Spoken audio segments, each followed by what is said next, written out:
Good morning. आज आप सभी के बीच हिस्ट्री का सेशन, आधुनिक इतिहास, जो आधुनिक भारतीय इतिहास है उसको लेकर आए हैं। सबसे पहले आप सभी को अपने YouTube चैनल जीपीएस मंत्रा में स्वागत है। हम लोग अपने थोड़े थोड़े प्रयास करके घटना चक्र के माध्यम से आपको सारे टॉपिक को धीरे धीरे क्लियर करेंगे। आज आधुनिक भारत इतिहास को हम लोग शुरू करने वाले हैं। आधुनिक भारत इतिहास, मॉडर्न इंडियन हिस्ट्री में सबसे पहले हम लोग यूरोपीय कंपनियों का आगमन पढ़ेंगे। यूरोपीय कंपनियों का आगमन किस तरह हुआ, सबसे पहले कौन सी कंपनी आई भारत में और उन्होंने अपनी फैक्ट्री कहाँ लगाया, किस प्रकार से और कैसे कैसे अपना विकास किया, सब चीज़ जानेंगे धीरे धीरे। थोड़ा सा हम आप लोग के बीच में पहले यूरोपीय कंपनी का जो आगमन है उसकी लिस्ट हम दिखाते हैं। देखिए, सबसे पहले यूरोपीय कंपनियां जो है इसकी स्थापना, जो भारत में यूरोपीय कंपनी सबसे पहले जो है वो पुर्तगाली आई थी। पुर्तगाली कंपनी जो है वो सबसे पहले आई। पुर्तगाली यानी कि पुर्तगाल वासी जो था, आप लोग जानते भी हैं कि भारत में सबसे पहले भारत का खोज जो है 1498 ईस्वी में वास्को डी गामा किया था। तो 1498 ईस्वी में सबसे पहले भारत आने वाले जो यूरोपीय था, यूरोपवासी, वो पुर्तगाल के ही रहने वाला था, इसलिए इसे पुर्तगाली हम लोग बोलते हैं। पुर्तगाली ईस्ट इंडिया कंपनी, इसकी स्थापना 1498 ईस्वी में हुई। उसके बाद अब यहाँ पे हम लोग कंपनियों की स्थापना के बारे में पढ़ रहे हैं, इसलिए थोड़ा सा ध्यान दीजिएगा।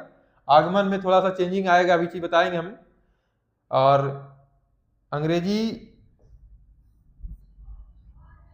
जो कंपनियां थी, ईस्ट इंडिया कंपनियां, देखिए इसी को हम शॉर्ट में कर दिए हैं, समझना है। अंग्रेजी ईस्ट इंडिया कंपनियां 1600 ईस्वी में स्थापना हुई भारत में, यानी 1600 ईस्वी। डच का जो आगमन हुआ था 1595 ईस्वी में, कहीं कहीं मिलता है, लेकिन जो कंपनियों का स्थापना हुआ था भारत में वो 1602 ईस्वी में। तो कहीं कहीं ये चीज़ आपको 1595 ईस्वी भी लिखा मिलेगा कि डच जो है वो आपको 1595 में भारत आया था। तो इसमें कन्फ्यूज मत होइएगा, क्योंकि आगमन 1595 में हुई थी, लेकिन पूर्ण रूप से जो है से कंपनी की जो स्थापना हुआ डच का वो 1602 ईस्वी में हुआ था, इसलिए 1602 ईस्वी ही याद रखिए। उसके बाद डेनिस कंपनियां जो है वो 1616 ईस्वी में। उसके बाद फ्रांसीसी जो 1664 ईस्वी में, और स्वीडिश जो 1731 ईस्वी में। इस प्रकार से कंपनियां जो है, यूरोपीय कंपनियां भारत में, यूरोपीय कंपनियों का आगमन हुआ, उसकी स्थापना हुई। अब देखिए, यूरोपीय कंपनी जो भारत आए थे इनके बारे में हम एक एक करके पढ़ेंगे, ठीक है। अभी वो चीज़ हम थोड़ा बाद में देखेंगे कि कौन कहाँ फैक्ट्री लगाया। ये अभी हम आपको एक सीरियल वाइज बताएं कि सबसे पहले जो है पुर्तगाली आया था, उसके बाद अंग्रेज, उसके बाद डच, ठीक है। कहीं कहीं आपको ये मिलता है कि पहले आया पुर्तगाली, उसके बाद डच आया। तो आगमन में ये चीज़ को याद रखिएगा कि अगर पूछेगा कि आगमन किसका हुआ पहले, तो पुर्तगाली के बाद डच, डच के बाद अंग्रेज, अंग्रेज के बाद डेनिश, उसके बाद फ्रांसीसी, उसके बाद स्वीडिश। इस चीज़ को हम यहाँ पे इसीलिए लिख दिए हैं 1595 ईस्वी में। लेकिन कंपनी की जो स्थापना हुई थी वो 1600 ईस्वी में अंग्रेजी का हुआ था और 1602 ईस्वी में डच का हुआ था। चलिए आगे हम लोग देखते हैं।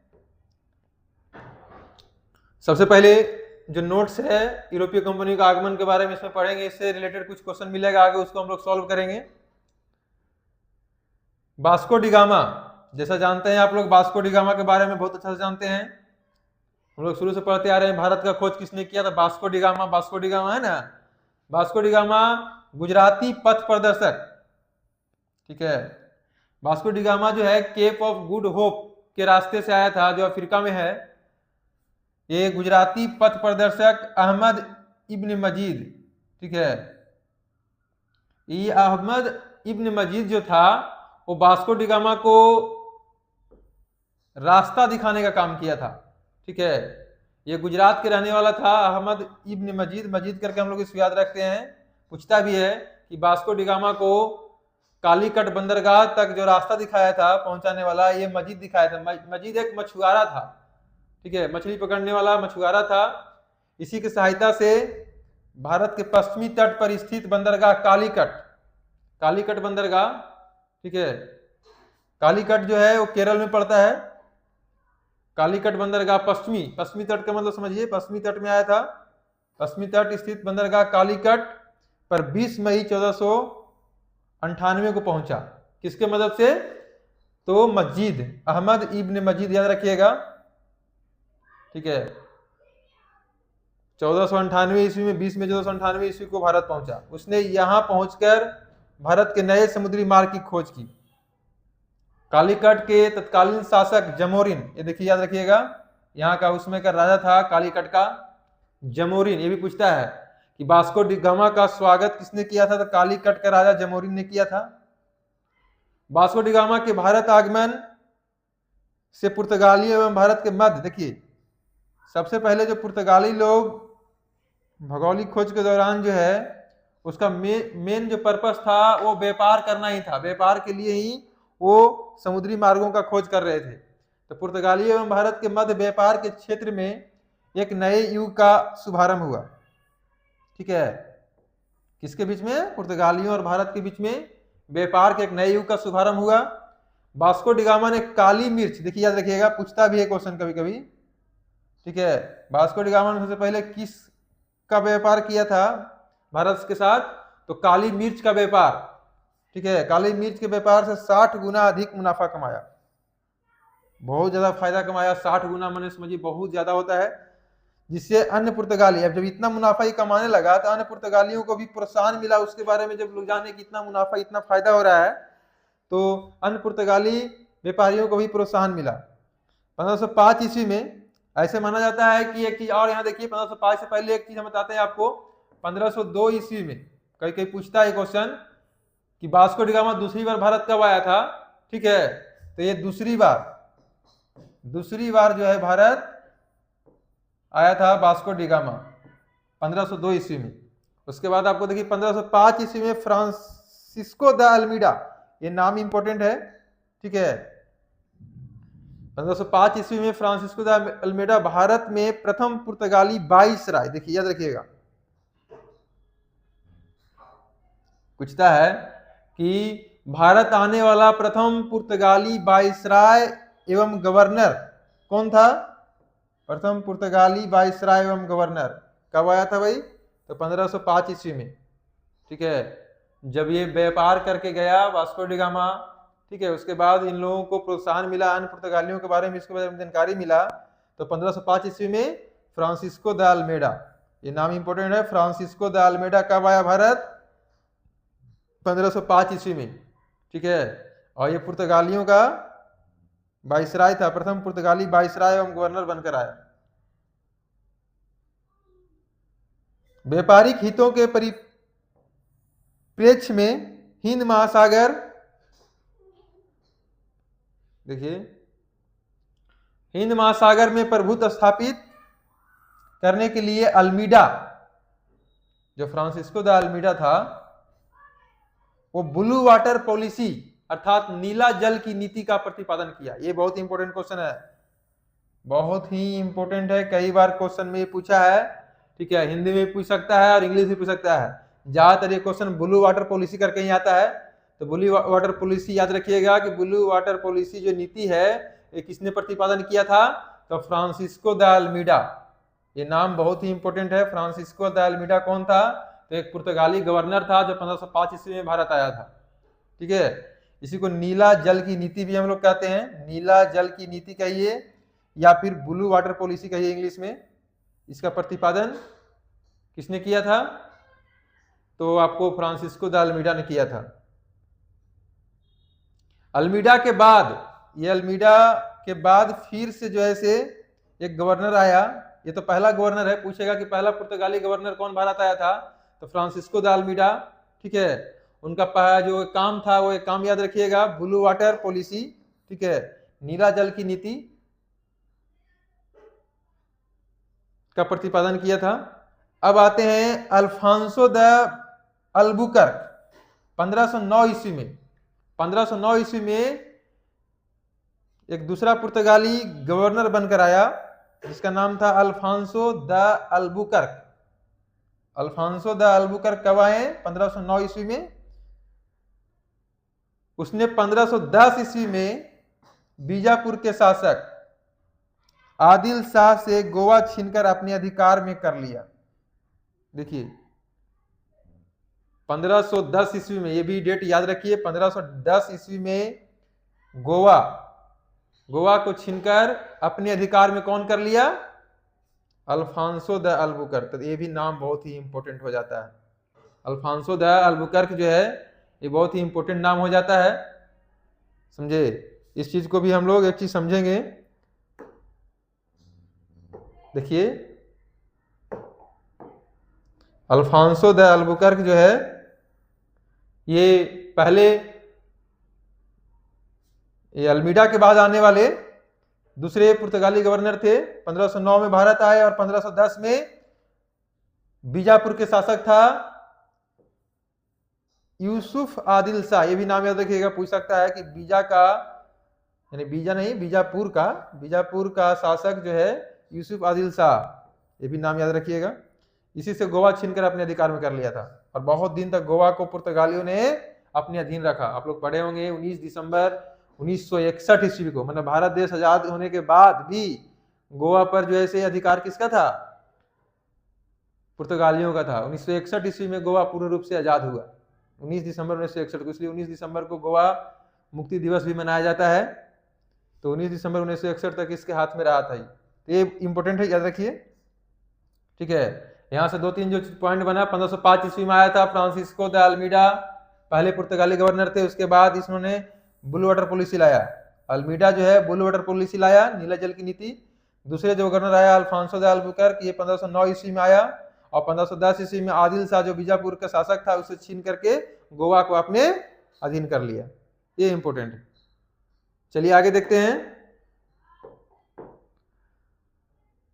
भारत में पुर्तगीज शक्ति का वास्तविक संस्थापक माना जाता है। देखिए ये भी इंपॉर्टेंट है, बहुत ही इंपॉर्टेंट है। ये पूछ सकता है कि पुर्तगीज शक्ति, यानी कि सिंपल कहिए कि पुर्तगालियों वाला सबसे अधिक पावरफुल जो है वो किसको माना जाता है?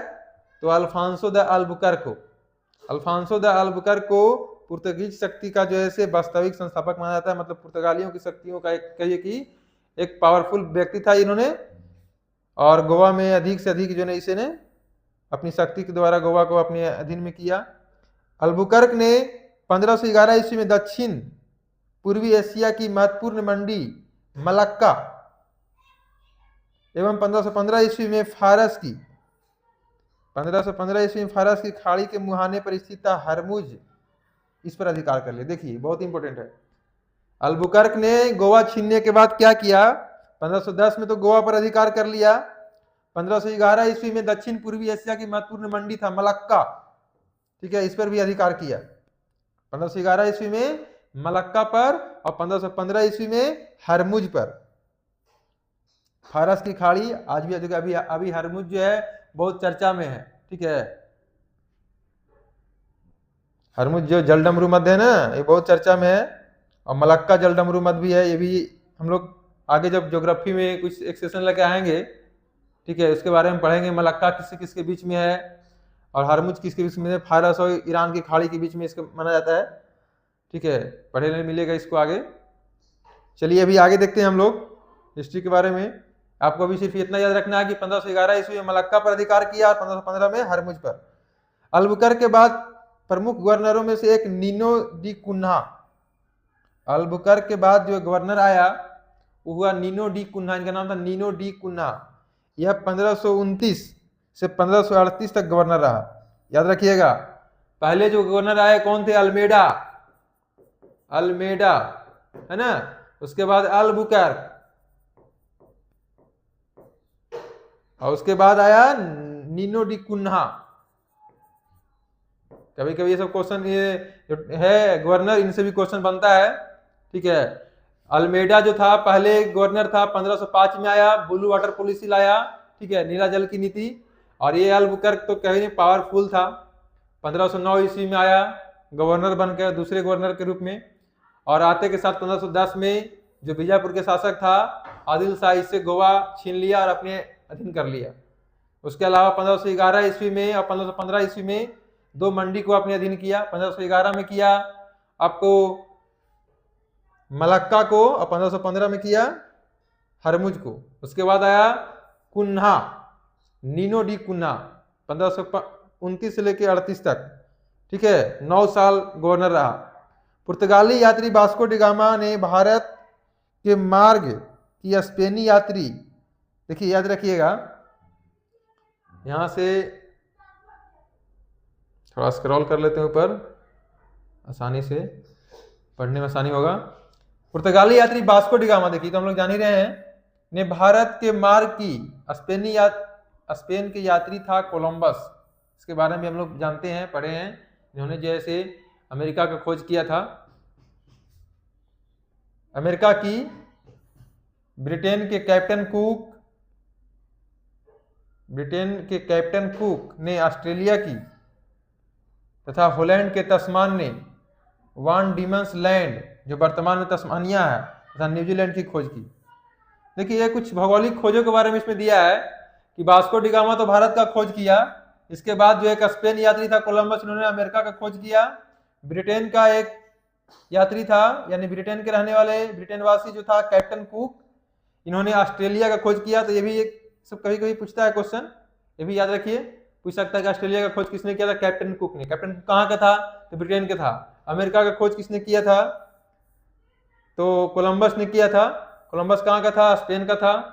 उसके बाद हॉलैंड के रहने वाला था, ठीक है, हॉलैंड के रहने वाला था तस्मान ने वान डीमस लैंड, जो अभी के समय में इसको तस्मानिया के नाम से जानते हैं हम लोग, ठीक है, वर्तमान में तस्मानिया है, तस्मानिया का खोज किया था। तो तस्मान से रखिएगा, तस्मानिया, इन्हीं के नाम पर तस्मानिया कर दिया गया। और न्यूजीलैंड के भी खोज इन्होंने किया था। पूछता है न्यूजीलैंड का खोज किसने किया?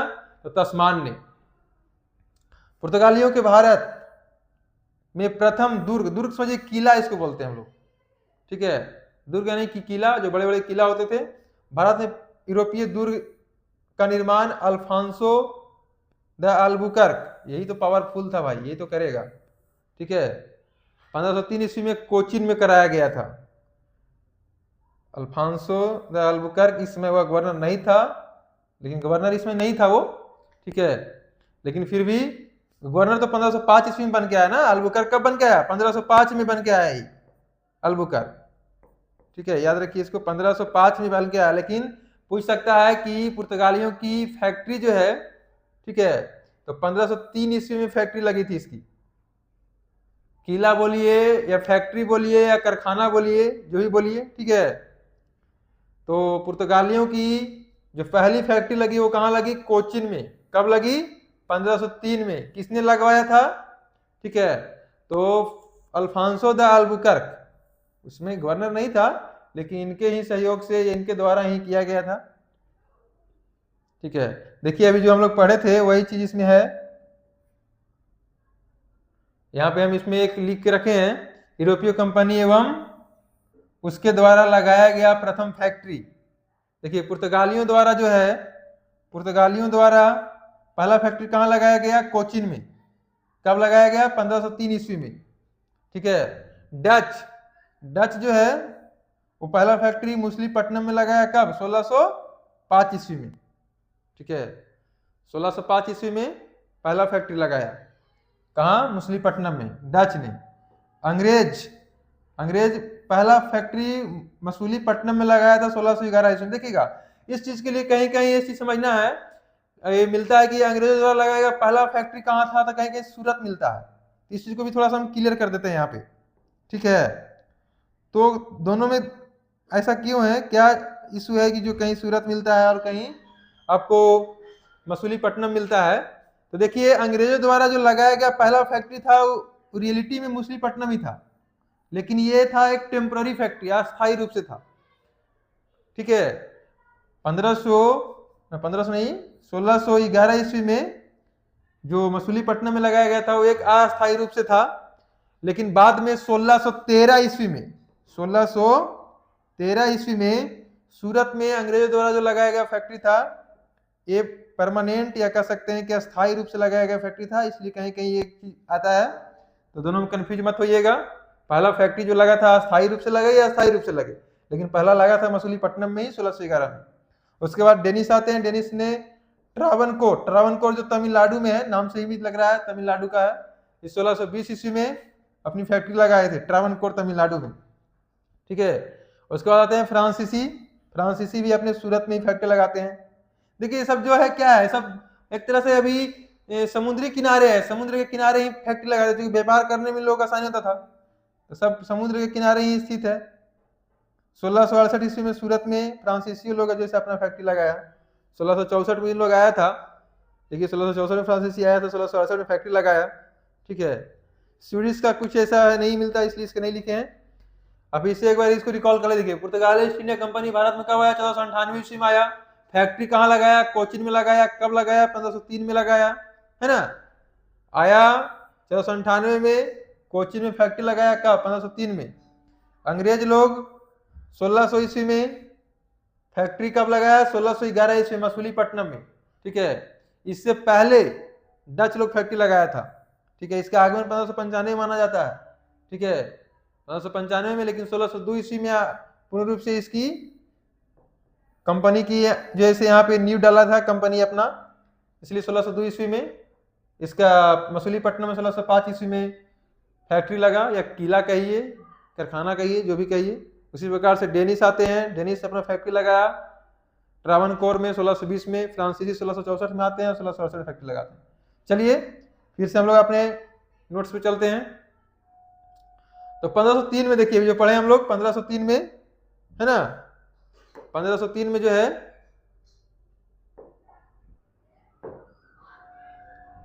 फैक्ट्री लगाया। उसके बाद आते हैं देखिए अजीदीव एवं कन्नानौर में पुर्तगाली दुर्गों का निर्माण फ्रांसिस्को दे अल्मीडा द्वारा 1505 ईस्वी में कराया गया।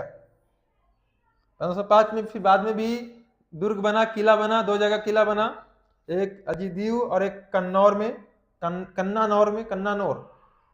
मध्यकाल में सर्वप्रथम भारत में व्यापार संबंधित स्थापित करने वाले पुर्तगाली ही थे।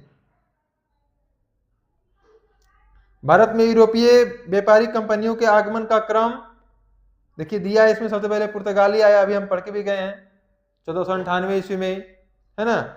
उसके बाद डच आया 1498 के बाद 1595 भी हम बताए भी थे, ठीक है।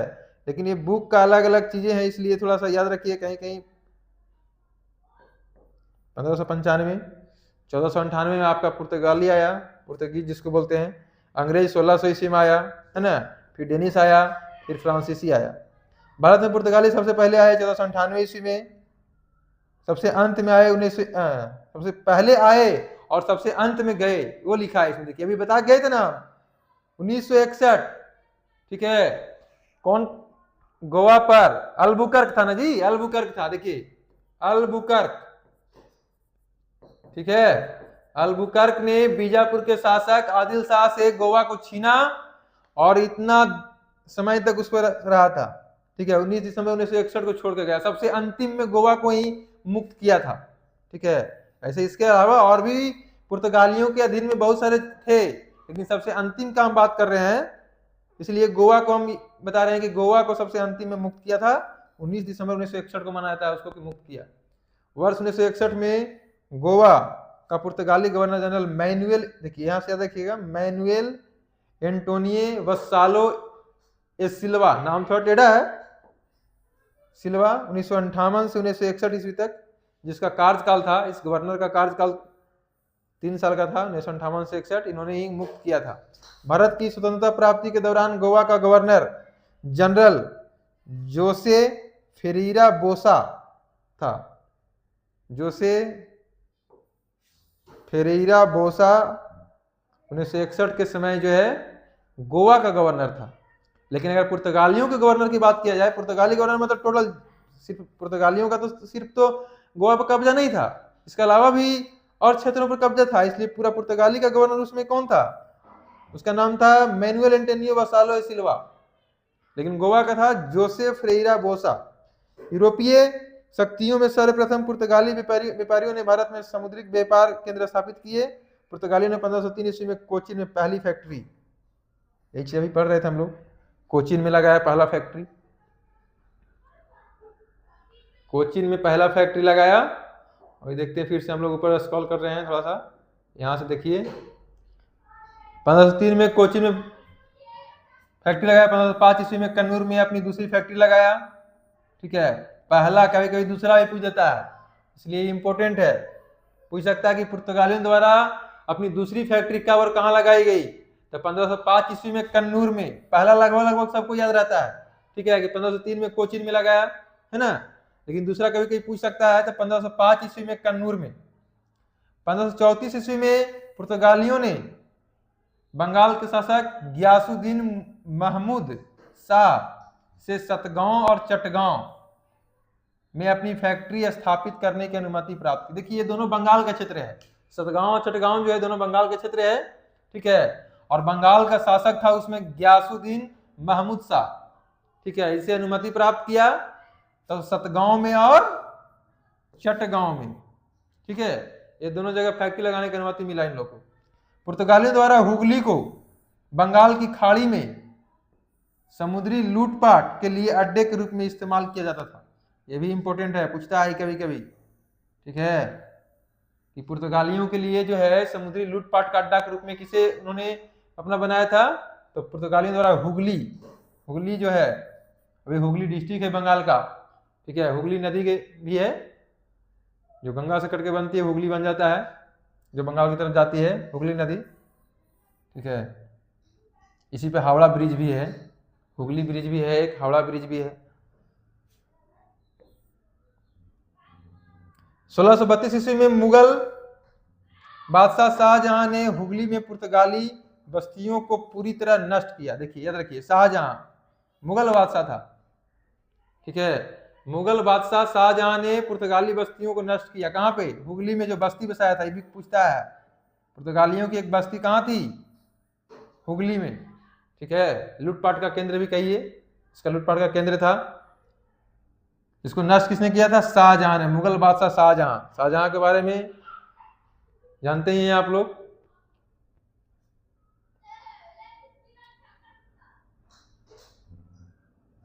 एक 1000 से अधिक पुर्तगाली निवासियों को बंदी बना लिया, उसकी जो बस्ती को नष्ट कर लिया, और 1000 से अधिक पुर्तगालियों को कासिम बाजार, आज भी है कासिम बाजार, बहुत फेमस था। कासिम बाजार की फैक्ट्री के प्रमुख जॉब चरनॉफ, ठीक है, कलकत्ता के संस्थापक माना जाता है जॉब चरनॉफ को।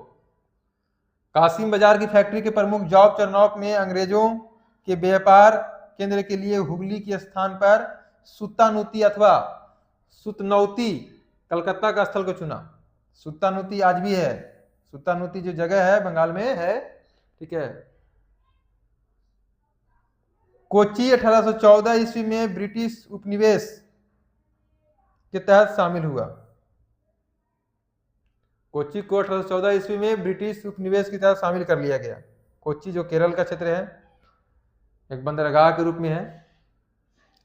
1599 ईस्वी में इंग्लैंड में एक मर्चेंट एडवेंचर्स नामक दल ने अंग्रेजी ईस्ट इंडिया कंपनी अथवा दी गवर्नर एंड कंपनी, अंग्रेजी ईस्ट इंडिया कंपनी और the Governor and Company of Merchants of London trading into the East Indies की स्थापना किया गया।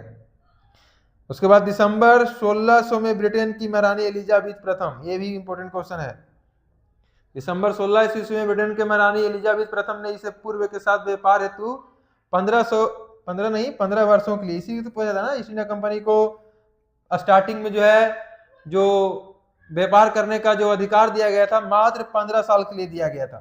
ठीक है, स्टार्टिंग में मात्र 15 साल के लिए दिया गया था, लेकिन बाद में जो है इसे ब्रिटेन का एक राजा था जेम्स प्रथम, वो आते हैं, अब आने के बाद जो है उसको अनिश्चित काल तक बढ़ा देते हैं।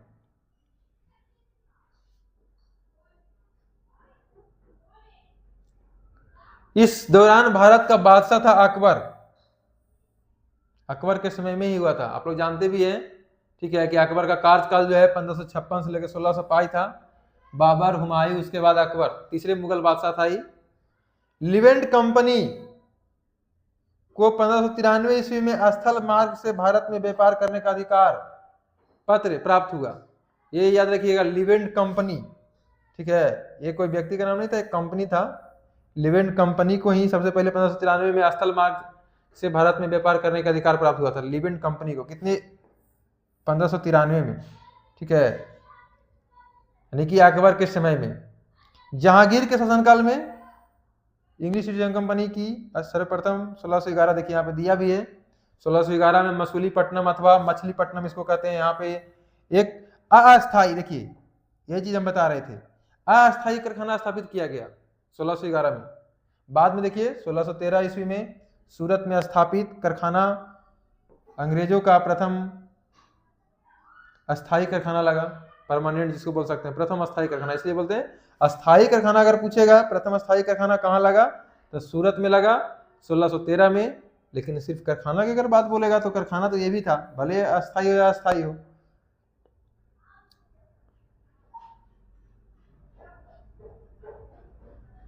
आगे देखिए, सूरत में डचों द्वारा फैक्ट्री 1616 ईस्वी में, जबकि फ्रांसीसियों द्वारा 1668 ईस्वी में स्थापित किया गया। सूरत में अंग्रेजों के अलावा, अंग्रेज तो 1613 ईस्वी में फैक्ट्री लगाया है, लेकिन इसके अलावा डच लोग भी सूरत में फैक्ट्री लगाया, ठीक है। 1616 में डच लोग लगाया, 1668 में फ्रांसीसियों ने लगाया, तो ये भी याद रखिएगा। थॉमस बेस्ट एक अंग्रेज अधिकारी था। थॉमस बेस्ट नामक अंग्रेज अधिकारी ने पुर्तगालियों को स्वाली के स्थान पर हराया था, ठीक है। थॉमस बेस्ट ने जो है अंग्रेज अधिकारियों, थॉमस बेस्ट तो अंग्रेज अधिकारी था ही, इन्होंने किसको हराया था, पुर्तगालियों को हराया था। कौन सा स्थान पे, स्वाली नामक स्थान पे।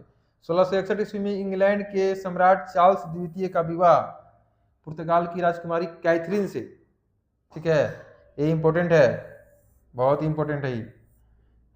इंग्लैंड के सम्राट चार्ल्स द्वितीय का विवाह किसके साथ होता है, पुर्तगाल की राजकुमारी होती है कैथरीन, ठीक है। इनके विवाह होने से चार्ल्स को जो है, जो चार्ल्स द्वितीय था, इसको दहेज में मिलता है, दहेज, इतना लंबा दहेज इसको इतना पट्टी वाला मिल जाता है, पूरा बंबई ये पूरा दे देता है ना। आज बंबई सोचिए कितना महंगा शहर है, और बंबई को तो खैर अब कहिए नहीं, फिल्मों की नगरी, सपनों का शहर कहा जाता है। बंबई ही उसमें इसको उपहार में दे दिया गया था चार्ल्स द्वितीय को, जिसे उन्होंने 1668 ईस्वी में 10 पाउंड वार्षिक किराए पर ब्रिटिश ईस्ट इंडिया कंपनी को दे दिया। 1668 में क्या किया, ईस्ट इंडिया कंपनी को दे दिया, इससे किराया वसूल करने लगा। तेज था, दहेज में मिला हुआ चीज को लोग इस्तेमाल करता है ना, गाड़ी घोड़ा मिलता है, तो इसी प्रकार से इन्होंने शहर को ही इस्तेमाल किया, 10 पाउंड वार्षिक किराए पर लगा दिया। दिया किसको, ईस्ट इंडिया कंपनी को दे दिया 1668 में। बंबई के अंग्रेज गवर्नर जॉन चाइल्ड ने, बंबई का अंग्रेज गवर्नर कौन था, जॉन चाइल्ड। बंबई के अंग्रेज गवर्नर जॉन चाइल्ड ने 1688 ईस्वी में, 1688 ईस्वी में बंबई और पश्चिमी समुद्री तट के मुगल बंदरगाहों का घेरा डाला तथा मक्का जाने वाले हज यात्रियों की बंदी बनाने का प्रयास किया। जो जॉन चाइल्ड था, ये इसका नाम भी इंपॉर्टेंट हो जाता है, क्योंकि उन्होंने ऐसा काम ही किया था। एक बंबई का गवर्नर था, अंग्रेज था, 1688 ईस्वी को डेट भी याद रखिए, जॉन चाइल्ड 1688। बंबई और पश्चिमी समुद्री तट के मुगल बंदरगाहों को घेरा डाला और मक्का जाने का जो रास्ता है, हज यात्रियों को बंदी बनाने का प्रयास किया। फलस्वरूप उसे औरंगजेब ने भारत से निष्कासित कर दिया था। उसमें तो मुगल का शासक था, ठीक है, और 1688 की बात कर रहा था, उसमें औरंगजेब था, है ना। औरंगजेब तो जान ही रहे कैसा क्रूर शासक था। जब इन्होंने ऐसा किया तो औरंगजेब भारत से ही उसको निकाल दिया। कर्नाटक का प्रथम युद्ध, देखिए कर्नाटक का प्रथम युद्ध 1746 से 48 तक होता है। ऐसे कर्नाटक का और भी युद्ध हुआ है, ठीक है। ऑस्ट्रिया के उत्तराधिकार युद्ध जो 1740 ईस्वी में आरंभ हुआ था, का विस्तार मात्र था 1746-48 के बीच में ही। गृह सरकारों की आज्ञा के विरुद्ध ही दोनों दलों, अंग्रेज और फ्रांसीसियों में 1746 में, ठीक है। ये कर्नाटक वार जो था वो किससे किसके बीच में था, ये थोड़ा जान लीजिए। ठीक है, कर्नाटक वार जो था अंग्रेज और फ्रांसीसी के बीच में हुआ था। दो दल था, अंग्रेज और फ्रांसीसी। 1746 ईस्वी में युद्ध प्रारंभ हो गया। अंग्रेज कैप्टन बर्नेट के नेतृत्व में अंग्रेजी सेना द्वारा कुछ फ्रांसीसियों जहाजों पर अधिकार कर लेना युद्ध की तत्कालीन कारण था। यानी शुरू करने वाला अंग्रेज ही था। अंग्रेज चाहता था कि पूरा का पूरा सिर्फ सभी क्षेत्रों पर मेरा ही व्यापार हो, सिर्फ हम ही बेनिफिट कमाए, और आगे चल के ऐसा किया भी, ठीक है, और उसको औपनिवेशीकरण नीति में बदल दिया। अंग्रेजी सेना द्वारा कुछ फ्रांसीसी जहाजों पर अधिकार कर लिया, जिसके कारण युद्ध हुआ। प्रथम कर्नाटक युद्ध के समय ही कर्नाटक के नवाब था अनवरुद्दीन। ये भी याद रख सकते हैं आप, पूछ सकता है कर्नाटक वार का जो था, प्रथम जो कर्नाटक वार था 1746 से 48 के बीच में, उसमें कर्नाटक का नवाब कौन था? अनवरुद्दीन, ठीक है। और अंग्रेजों की तरफ से कौन था? कैप्टन बर्नेट, और कर्नाटक की तरफ से अनवरुद्दीन ने महफूज खान के नेतृत्व में 10,000 की भारतीय सेना को फ्रांसीसियों का आक्रमण करने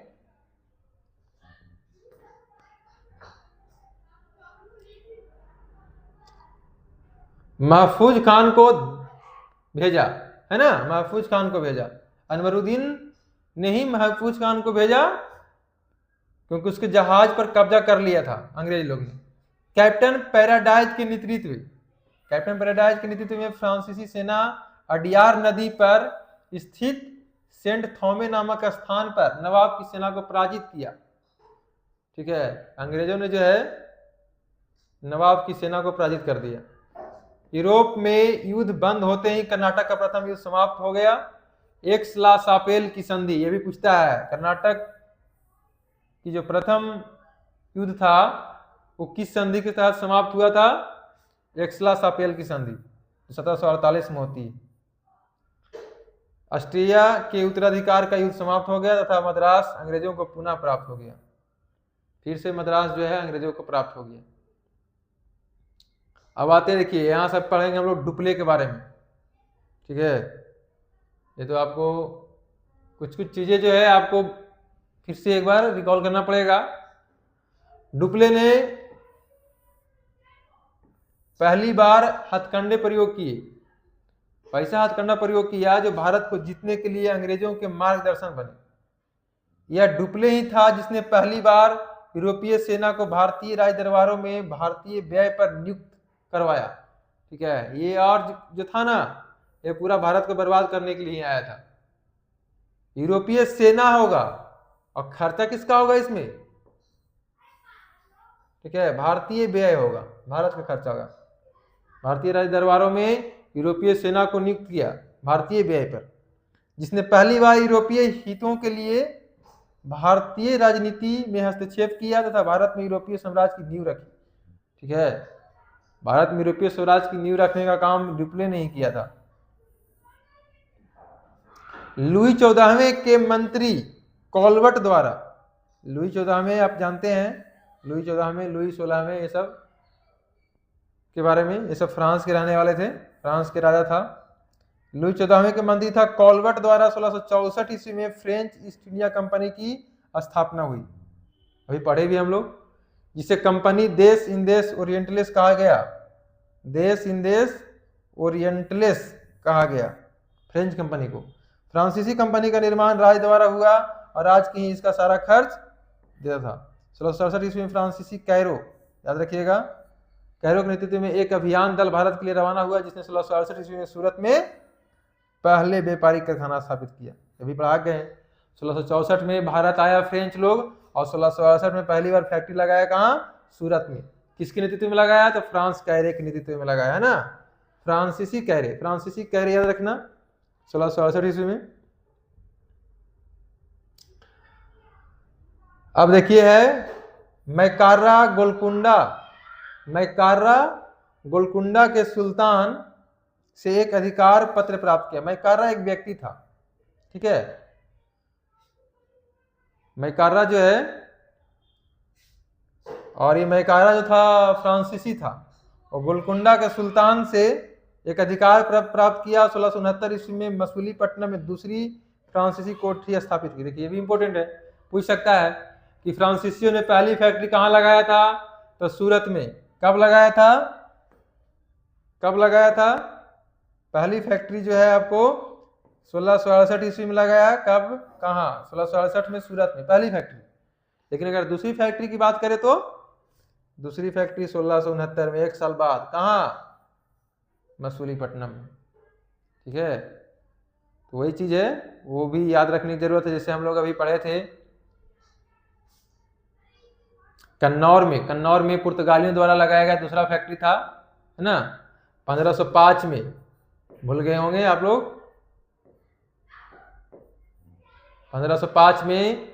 ठीक है, कन्नौर जगह था, वहां लगाया गया था। पुर्तगालियों द्वारा पहला फैक्ट्री कोचीन में लगा था 1503 में, लेकिन 2 साल बाद 1505 में दूसरी फैक्ट्री लगाया गया था पुर्तगालियों द्वारा। कहाँ? कन्नौर में। इसी तरह से फ्रांसीसियों द्वारा पहला फैक्ट्री 1668 में लगा था सूरत में, दूसरी फैक्ट्री 1669 में मसूलीपट्टनम में। अंग्रेजों द्वारा भी पहली फैक्ट्री जो है अस्थायी रूप से 1611 में मसूलीपट्टनम में, और दूसरी फैक्ट्री अंग्रेजों द्वारा 1613 में। कहाँ? सूरत में। तो ये अंग्रेज द्वारा था, है ना, इंग्लिश बोल सकते हैं इसको। ठीक है, ये फ्रांसीसियों द्वारा लगाया गया था। फ्रांसीसी नहीं, पुर्तगाली द्वारा। फ्रांसीसी द्वारा तो आपका 1668 1669 है। चलिए देखिए आगे। डचों ने अपनी प्रथम फैक्ट्री की स्थापना मसूलीपट्टनम में की थी। तो डच के बारे में अभी पढ़े हम लोग। डचों को बंगाल की पहली कंपनी पिपली में 1627 ईस्वी में स्थापित किया। ठीक है, डचों की बंगाल में, देखिए याद रखिएगा, बंगाल की बात कर रहा है। ठीक है, डचों की बंगाल में पहली कंपनी कहां लगी? पिपली एक जगह है। ठीक है, पिपली एक जगह है, वहां स्थापित किया गया 1627 ईस्वी में। इसके कुछ ही दिनों बाद डच पिपली से बालासोर, देखिए बालासोर याद रखिएगा, बालासोर चले गए। बालासोर शायद अभी छत्तीसगढ़ में पड़ता है ना, उड़ीसा या छत्तीसगढ़, उड़ीसा में पड़ता है।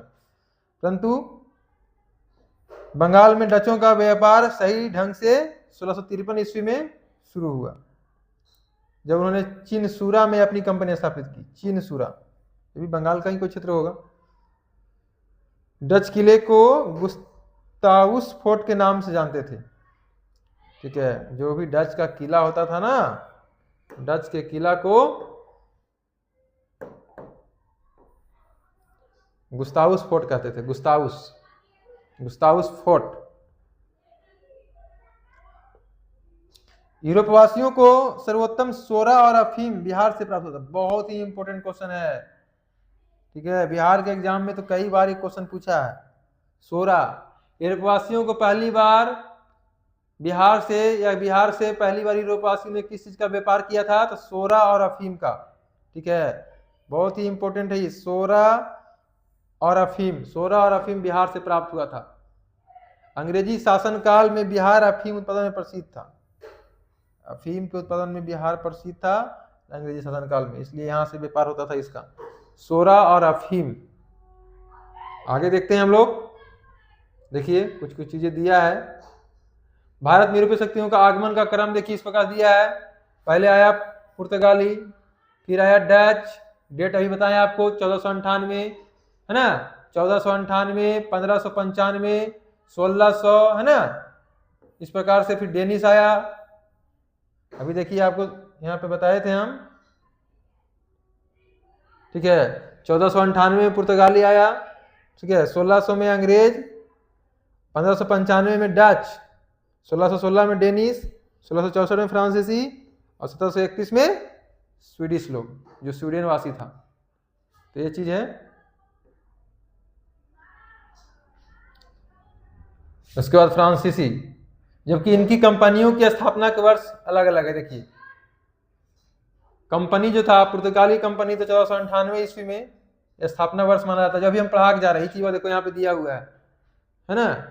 अभी ये आने का क्रम है और ये आपका कंपनी की स्थापना का है, इसलिए डच वाला में कंफ्यूजन है, हम बता के गए अभी भी। ठीक है, डच वाला जो है वो 1595, ठीक है, और आपका 1602, ये डेट दोनों आता है, किसी को कंफ्यूज मत होइएगा। डचों का आगमन 1595 में हुआ था, है ना, लेकिन इनकी कंपनियों की जो स्थापना हुई डच का वो 1602 ईस्वी में हुआ था। तो कंपनियों का स्थापना में अंग्रेज लोग पहले आ जाता है, ठीक है। लाची जंग में 1602 ईस्वी में हुआ, लेकिन आपका जो है अंग्रेजी ईस्ट इंडिया कंपनी जो है 1600 में हुआ था। उसके बाद 1616 ईस्वी में हुआ था डेनिस का, 1664 में हुआ फ्रांसीसी का, 1698 में इसका। कंपनी का है, फैक्ट्री का नहीं, याद रखिएगा, ठीक है। जैसे कि भारत पहले आया, आने के बाद अपनी कंपनी स्थापित किया, ठीक है, अपनी कंपनी का नाम रखा, कंपनी स्थापित किया, उसके बाद ना फैक्ट्री लगाया, और वही फैक्ट्री लगाने के लिए अनुमति मिला यहाँ के राजा द्वारा, उसके बाद फैक्ट्री लगाया। तो आया, आने के बाद कंपनी स्थापित किया, उसके बाद फैक्ट्री लगाया, ये तीनों का अलग अलग क्रम है, ये चीज याद रखिएगा।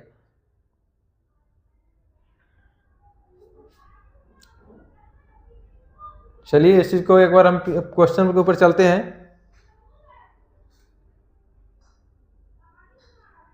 हमारा क्वेश्चन है वास्को डी गामा कालीकट जो बंदरगाह था कालीकट किस वर्ष आया था? सभी को याद है 1498 में, है ना, 1498 में आया। एक नंबर क्वेश्चन है आपका। 2 नंबर क्वेश्चन देखिए यहाँ पे। अच्छा, इस चीज को थोड़ा सा दिया है आपका आंसर के साथ, ये जो है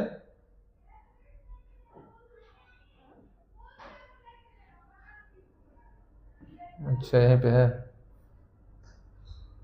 मध्यकाल में सर्वप्रथम भारत में संबंध स्थापित करने वाला Portuguese Vasco D gamma Bharat के पश्चिमी तट पर कालीकट बंदरगाह 20 मई 1498 को आया। इसकी सहायता कौन किया था? मजीद, जो एक मछुआरा था, गुजरात के रहने वाला था। उसने यहाँ पहुंचकर भारत के नए समुद्री मार्ग की खोज की। इसका स्वागत कौन किया था? जमोरिन, जो कालीकट का राजा था, तत्कालीन राजा जमोरिन ने स्वागत किया था। पुर्तगाली व्यापारियों ने भारत में कालीकट, देखिए यहाँ पे दिया है, कालीकट, गोवा, दमन, दीव, हुगली बंदरगाहों पर अपनी व्यापारिक कोठियां स्थापित की थी। कई जगह अपनी कोठियां स्थापित की थी। सबसे लास्ट में गोवा को छोड़कर गए थे। 1505 में फ्रांसिस्को द अल्मेडा आता है, बहुत ही इसके बारे में पढ़े, बहुत पावरफुल व्यक्ति था। 1505 में आता है ना, पावरफुल नहीं, ये तो पहला गवर्नर था, पावरफुल तो अल्बुकर्क था। 1505 में ये आता है और एक ब्लू वाटर पॉलिसी लाता है। व्यापारिक हितों को परिपेक्ष के लिए हिंद महासागर में स्थापित करने के लिए अल्मीडा ने ब्लू वाटर पॉलिसी लाता है। ये भी क्वेश्चन पूछ सकता है, ब्लू वाटर पॉलिसी किससे रिलेटेड था? हिंद महासागर से, ठीक है। इसको नीला जल नीति भी कहा जाता है। दूसरा नंबर क्वेश्चन है, निम्न में से नीला जल योजना, वही है blue water policy, Almeida, the Almeida लाता है ना। अल्बुकर्क तो दूसरी नंबर का था। देखिए, मध्यकाल में सर्वप्रथम भारत से व्यापार संबंध स्थापित करने वाला थे। मध्यकाल में सबसे पहले कौन आया भाई? तो सबसे पहले पुर्तगाली आया है ना, अभी तुम लोग पढ़ ही आ रहे हैं। वास्को डी गामा भारत कब आया था? सिंपल सा क्वेश्चन है। पुर्तगाली उपनिवेश का प्रथम वायसराय भारत में कौन हुआ? पुर्तगालियों का। तो पहला आपका हुआ था अल्मीडा, दूसरा हुआ अल्बुकर्क, और तीसरा हुआ नीनो दी कुन्हा करके कुछ था ना, नीनो डी कुन्हा था। अल्मीडा आया तो क्या लाया? Blue water policy. कब आया था ये? 1505 में आया, ब्लू वाटर पॉलिसी लाया। हिंद महासागर में जो व्यापारिक उद्देश्य से ही लाया था, व्यापार करने के उद्देश्य से ही। अल्बुकर्क आया 1509 में, ठीक है, 1509 में आया, और 1510 में गोवा पर कब्जा कर लिया। किसको हरा करके? तो बीजापुर के शासक था आदिल शाह। तो ये सब याद रखिए। 6 नंबर क्वेश्चन आप देखिए।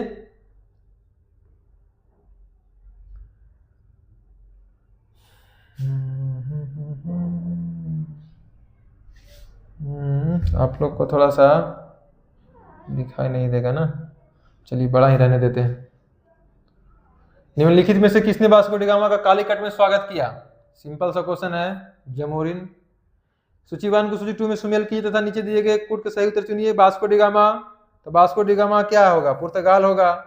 कोलंबस स्पेन होगा, अभी हम लोग पढ़ के गए। कैप्टन कुक क्या था जी? तो कैप्टन कुक ब्रिटेन का था, लेकिन खोज किसका किया था? तो खोज आपका कैप्टन कुक किससे खोज किया था? तस्मान तो आपका किसका खोज किया था? हॉलैंड का, नहीं तो हॉलैंड का रहने वाला था। तस्मान खोज किया था न्यूजीलैंड का, और तस्मानिया जो बाद में तस्मानिया बन गया। लेकिन कैप्टन कुक ब्रिटेन का था, लेकिन खोज किसका किया था? आपका ऑस्ट्रेलिया का खोज किया था। किसका खोज किया था? ऑस्ट्रेलिया का, है ना। ब्रिटेन का था लेकिन ऑस्ट्रेलिया का खोज किया था। तो आपका देखिए यहाँ पे मिलान कर दिए हम लोग। बी ऑप्शन हो जाएगा। 7 नंबर के बाद 8 नंबर क्वेश्चन आप देखिए, यहाँ पे दिया हुआ है होलैंड के साथ तस्मानिया में, बाद में तस्मानिया है वर्तमान में भी फिलहाल। 8 नंबर क्वेश्चन आप देख लीजिए, भारत में पुर्तगाली शक्ति के वास्तविक संस्थापक। पुर्तगाली शक्ति का हम बोले थे कि सबसे पावरफुल कौन था, जो पावरफुल था ही ना स्थापना करेगा जी, तो वो अल्बुकर्क। ठीक है, पावरफुल था ही, कई को कब्जा किया। 1509 में अल्बुकर्क आया है ना, 1510 में गोवा पर कब्जा कर लिया, गोवा। उसके बाद आपका 1511 और 1511 में आपको क्या था, मलक्का पर अधिकार कर लिया। 1515 पर आपको हरमुज पर अधिकार कर लिया। ये दोनों आपका बाजार था, एक बंदरगाह के रूप में एक कह सकते हैं, उसको विकसित किया और अपना व्यापार को आगे बढ़ाने का काम किया। देखिए 1510 में बीजापुर के शासक आदिल शाह को हराया और गोवा पर कब्जा कर लिया है ना, गोवा पर विजय प्राप्त कर लिया अल्बुकर्क ने भारत में पुर्तगालियों की संख्या में वृद्धि करने एवं उनकी स्थायी बस्तियां बसाने के उद्देश्य से पुर्तगालियों को भारतीय महिलाओं के साथ विवाह करने के लिए प्रोत्साहित किया। देखिए कितना तेज था ये, ठीक है, भारतीय महिलाओं के साथ विवाह करने के लिए भी प्रोत्साहित किया कि जाइए आकर के भारत में भारतीय महिलाओं के साथ, सही पुर्तगाली जो जेंट्स लोग था ना, पुरुष लोग को यहाँ के महिलाओं से विवाह करने के लिए प्रोत्साहित किया। आगे आपको देखिए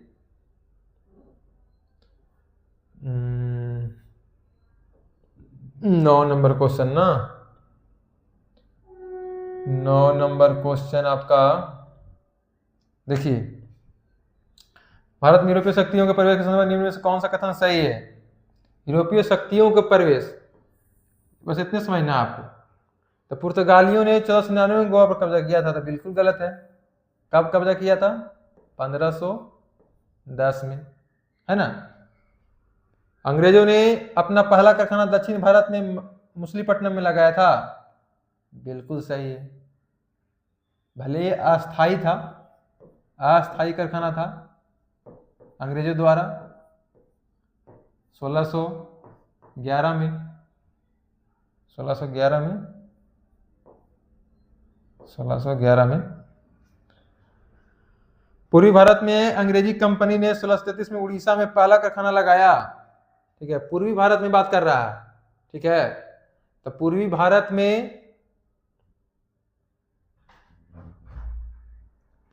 में जो है उड़ीसा में 1633 में ही लगाया था, इसलिए सही हो जाएगा। डुप्ले, जैसा कि हम लोग पढ़ गए थे डुप्ले के बारे में, ये फ्रांसीसियों ने 1746 में मद्रास पर कब्जा किया था, ये भी सही है। इस हिसाब से आपका ए नंबर सिर्फ गलत हो जाएगा, बाकी सब सही है। बाकी नेक्स्ट क्वेश्चन देखिए, पुर्तगालियों ने भारत में निम्नलिखित में से किस स्थान पर प्रथम दुर्ग का निर्माण किया। पुर्तगाली की बात कर रहा है, ठीक है। तो पुर्तगाली सबसे पहले दुर्ग का निर्माण जो किया था कोचीन में किया था। हम बताएं कि 1503 में कोचीन में और 1505 में कन्नानौर, 1505 होगा ना, 1505 होगा, 1515 नहीं 1505 होगा, है ना, कन्नानौर में किया था पहला फैक्ट्री, दूसरा फैक्ट्री, ठीक है। अल्बुकर्क की सहायता से लगाया गया था, वही चीज आपको दिया है इसमें। आगे देखिए आप, किन यूरोपियों ने भारत में प्रथम समुद्री मार्ग व्यापारिक केंद्र खोला। यूरोपियों के बारे में बात कर रहा था, सबसे पहले पुर्तगाली, जब यही आया। यूरोपीय शक्तियों में सर्वप्रथम पुर्तगाली व्यापारियों ने भारत में समुद्री व्यापारिक केंद्र स्थापित किए। भारत में प्रथम पुर्तगाली फ्रांसिस्को द अल्मीडा 1509 ईस्वी में दीव पर अधिकार कर लिया, ठीक है। ये दीव वाला चीज याद रखिएगा, ठीक है। दीव पर अधिकार अल्मीडा नहीं किया था, अल्बुकर्क नहीं। अल्बुकर्क तो 1509 में आगे किया था, ठीक है। 1509 में मैंने गवर्नर बन के आया था, ठीक है। अल्मीडा उससे पहले गवर्नर था 1509 ईस्वी तक, 1505 से लेकर 1509 तक किया था। तो दीव पर अधिकार, जो दमन दीव है ना, दीव, उस पर अधिकार करने की अगर बात किया जाएगा तो फ्रांसिस्को द अल्मीडा किया था, जो 1505 से 1509 ईस्वी तक रहा था। उसके बाद देखिए धीरे धीरे शक्तिशाली होते गया, पुर्तगालियों ने हिंद महासागर से होने वाले व्यापार के ऊपर एक अधिकार स्थापित कर लिया तथा यहाँ पर गुजरने वाले अन्य जहाजों पर वसूली करना शुरू कर दिया।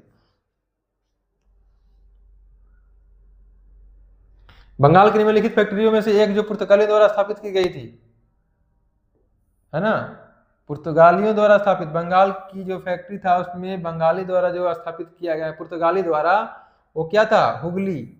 और यहाँ बस्ती भी बसाया था, गांव, है ना, बस्ती, ठीक है। तो कौन था जी, शाहजहां था ना, शाहजहां इस बस्ती को नष्ट करने वाला था, शाहजहां किया था, शाहजहां था ना। और 1000 कई हजार से ज्यादा लोग, हजारों हजार संख्या में लोगों को जो पुर्तगाली था वहां सबको बंदी बना लिया था, ठीक है। मुगल बादशाह शाहजहां ने इस बस्ती को नष्ट करने का काम किया था, हुगली में जो बस्ती बनाया था। यहाँ पे इसको लूट का अड्डा भी लोग बोलता था कि लूट का अड्डा है पुर्तगालियों का, हुगली में।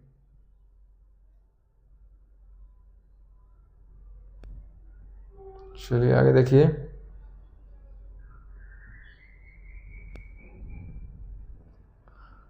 पुर्तगाली गवर्नर नीनो डी कुन्हा बताइए किए थे, ये तीसरा गवर्नर था। मद्रास के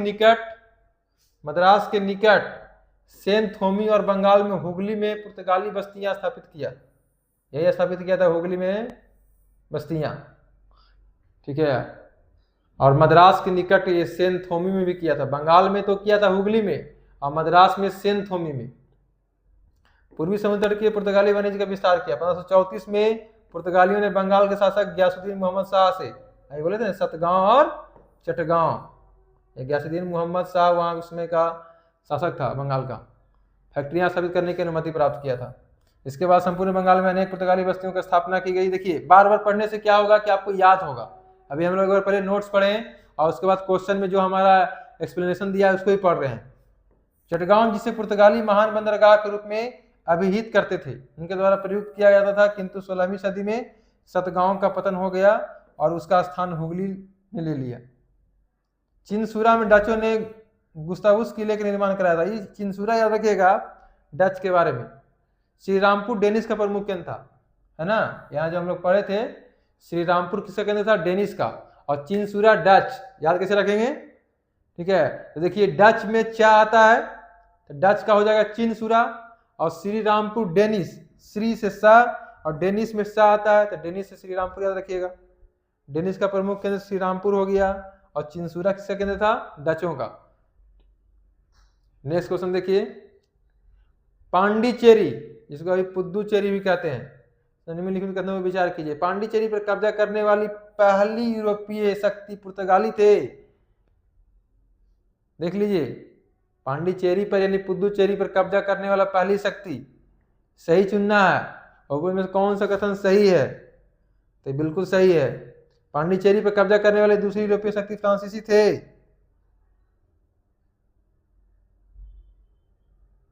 गलत, अंग्रेजों ने कभी पांडिचेरी पर कब्जा नहीं किया। आंसर दिया है आपका ए, यानी केवल एक सही है ना। देखते हैं डिस्क्रिप्शन पढ़ते हैं इसके बारे में, थोड़ा डिटेल जानते हैं क्या है। पांडिचेरी में सर्वप्रथम पुर्तगालियों ने अपना उपनिवेश स्थापित किया, बिल्कुल सही है। पांडिचेरी में इसके बाद डेनिस और डचों ने, अच्छा डेनिस और डचों ने किया था, ठीक है, यानी फ्रांसीसियों से पहले डेनिस और डच किया था, इसलिए गलत हो गया। पहला तो पुर्तगाली था, दूसरा डेनिस, तीसरा डच, उसके बाद फ्रांसीसी आया। जिसके बाद 1773 ईस्वी में फ्रांसीसियों ने यहाँ अपनी बस्ती स्थापित की। यानी कह सकते हैं कि पांडिचेरी में लगभग पुर्तगाली भी किया, डेनिस भी किया, डचों किया, फ्रांसीसियों ने भी किया। अंग्रेजों ने भी पांडिचेरी पे, क्या बात है, अंग्रेज ने भी किया 1793 ईस्वी में कब्जा कर लिया, और फिर 1814 ईस्वी में हुई पेरिस की संधि के तहत फ्रांस को सौंप दिया, बाद में फ्रांस को दे दिया, ठीक है। 1814 ईस्वी में फिर से फ्रांस को सौंप दिया पेरिस की संधि के तहत। आगे देखिए,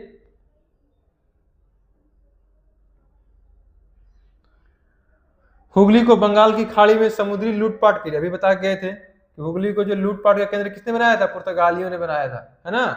पुर्तगाली द्वारा हुगली को लूटपाट का केंद्र बनाया गया था, अड्डा के रूप में इस्तेमाल किया गया था, बस्ती था इसका। बंगाल की खाड़ी में समुद्री डकैती हेतु हुगली का उपयोग कौन करता था, वही चीज है, पुर्तगाली हो जाएगा। सेम क्वेश्चन है।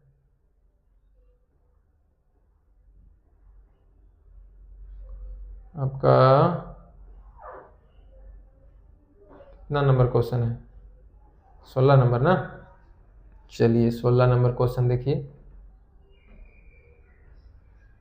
चार्ल्स आयर, क्या दिया क्वेश्चन, क्या कलकत्ता का संस्थापक, तो बता गए थे जी, जॉब चरनॉक।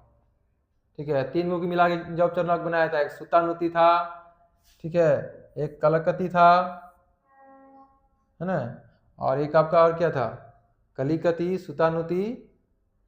ठीक है, 3 को मिला के इन्होंने कलकत्ता का स्थापना किया था। कासिम बाजार की फैक्ट्री के प्रमुख जॉब चरनॉक ने अंग्रेजों के व्यापार केंद्र के लिए हुगली के स्थान पर सुतानुती अथवा सुतनौती कलकत्ता का स्थल को चुना।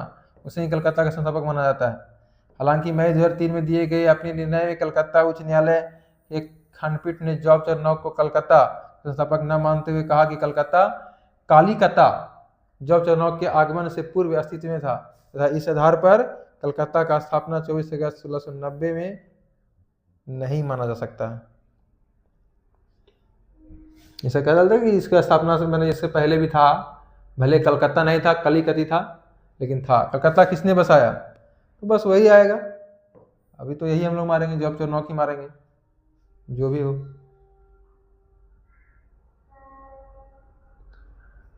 निम्न में से किस स्थान पर भारत में प्रथम नगर निगम की स्थापना किया गया। देखिए अच्छा क्वेश्चन है, मद्रास में, बहुत ही इंपॉर्टेंट क्वेश्चन है। ठीक है, आधुनिक भारत में पहला नगर निगम जो हुआ था वो 1688 ईस्वी में। बहुत ही इंपॉर्टेंट क्वेश्चन है। ठीक है, देखिए यहाँ दिया भी है, 1688 ईस्वी में पहला नगर निगम की स्थापना। भारत के साथ व्यापार के लिए सर्वप्रथम संयुक्त पूंजी कंपनी किन लोगों ने आरंभ किया, तो डचों ने। ये चीज है संयुक्त पूंजी कंपनी, ठीक है, मैंने एक साथ मिल के, तो डचों ने किया था। भारत के साथ व्यापार के लिए सर्वप्रथम संयुक्त पूंजी कंपनी 1599 ईस्वी में लंदन में स्थापित कंपनी ऑफ मर्चेंट्स में London trading in the two east Indies थी। इसके बाद 1602 ईस्वी में डच, हॉलैंड वासी था ना, इसलिए संसद द्वारा पारित प्रस्ताव को एक संयुक्त डच ईस्ट इंडिया कंपनी की स्थापना हुई। विकल्प में ब्रिटेन ना होने के कारण विकल्प 20 सही उत्तर होगा। अगर ब्रिटेन होता तो ब्रिटेन हो जाता, इससे पहले ब्रिटेन किया था ना। निम्नलिखित कथनों में से कौन सा सही है। आधुनिक और भी होगा इसका, ऐसा नहीं है। देखिए 4 ऑप्शन आपका है। आधुनिक कथनों में कौन सा सही है। आधुनिक कोची भारत की स्वतंत्रता तक डच उपनिवेश था। दूसरा है डचों ने पुर्तगालियों को पराजित किया और आधुनिक कोची में उन्होंने फोर्ट विलियम्स का निर्माण किया। ठीक है, तीसरा आपका है आधुनिक कोची पहले डच उपनिवेश था जिस पर बाद में पुर्तगालियों का अधिकार हो गया। आधुनिक कोची कभी भी ब्रिटिश उपनिवेश का भाग नहीं था। तो इसका आंसर आपका सिर्फ और सिर्फ बी वाला होगा।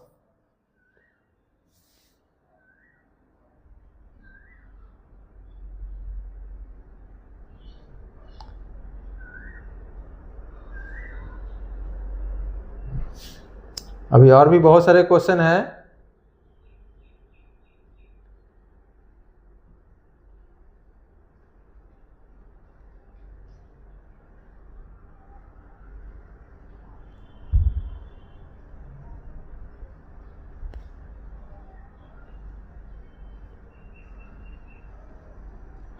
चलिए अभी बहुत सारे क्वेश्चन हैं, आगे हम लोग पढ़ेंगे, कंटिन्यू करेंगे। नेक्स्ट पार्ट में हम लोग पढ़ेंगे। आज इसी के साथ इस क्लास को समाप्त करते हैं। Thank you.